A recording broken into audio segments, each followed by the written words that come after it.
We're going to end this presentation with a graph that was provided for 2013 for Johnson & Johnson annual report. Obviously, this was a few years ago, but it's a good chart, a simple chart to show just what kind of impact Johnson & Johnson's having worldwide, not just here in the United States, and obviously what we'd want a continual market playing to look like. There's been $28.1 billion in pharmaceuticals. That was a growth of 12%, which was their highest growth. And that will continue to be a growth as there's a constant need and demand for pharmaceuticals and Johnson & Johnson's to be brought to the table. Obviously, this marketing plan was focused on Johnson & Johnson's baby lotion, but Johnson & Johnson will continue to evolve, but you'll always see the baby lotion continue to be a top product. Medical devices and diagnostics produced 28.5 billion, and the consumer segment, which would be part of the lotions, and what I chose to focus on is 14.7 billion, and that was a 2.8% increase. 55% of Johnson & Johnson's business comes from outside the United States. That number is growing, as 22% of its sales come from the fast-growing emerging markets such as Brazil, Russia, India, and China, which is substantial for a company to be that present, not just in the United States, but all around the world. It just shows the kind of impact that Johnson & Johnson has had and will continue to have in the worldwide market, and they'll continue to be a driving force with pharmaceuticals, with hygiene products, and where they're in hospitals all around. It's a name that you're never going to forget here.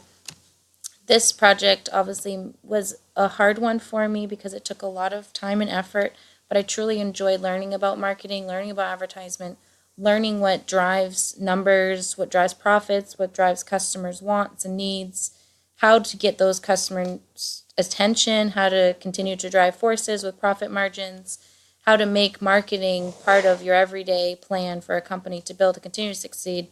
Johnson & Johnson's was a huge company to choose, and at times hard to follow just because of their growth is so substantial every year. But it was so interesting to learn not just what they do with baby lotion, but what they do worldwide with their communities, with countries around them that they're in, how many jobs they're providing to people, what they're doing to continue to be a driving force, not just in pharmaceutical areas, but in hygiene as well. For me as a mom, I'm a single mom of 3 kids, 8, 5, and 2. This product has been in my life since I became a young mom at the age of 20. It was so scary, but I remember that feeling of smelling my baby and that comfort that I had that everything was going to be all right. It's a comfort that I still get to this day when I put baby lotion on my youngest daughter. And it's a scent that just brings me a comfort that I'll never forget, that brings me back to memories. So for me, this is more than just a lotion. It's a feeling. And this product will continue to mean a lot to me in my life, in my children's life, and I hope it's the product they use on their children. And it's one that I will always continue to recommend to other new moms or people that I see that might have dry skin, because it's a product I still use even as an adult, and I'm almost 30 years old. So for me, this marketing plan meant far more than just a product. And obviously, as a consumer myself, this showed me how much a product really can mean in the world. Thank you.